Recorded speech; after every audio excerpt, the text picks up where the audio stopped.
You ask Tiger to solve. This deals with linear equations with one unknown. The final result is x equals 11. Let's solve it step by step. Simplify the expression. Expand the parentheses. Multiply the coefficients.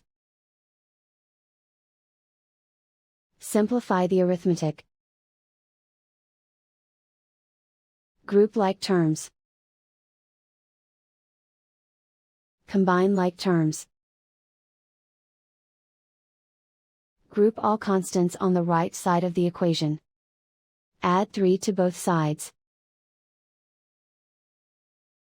Simplify the arithmetic.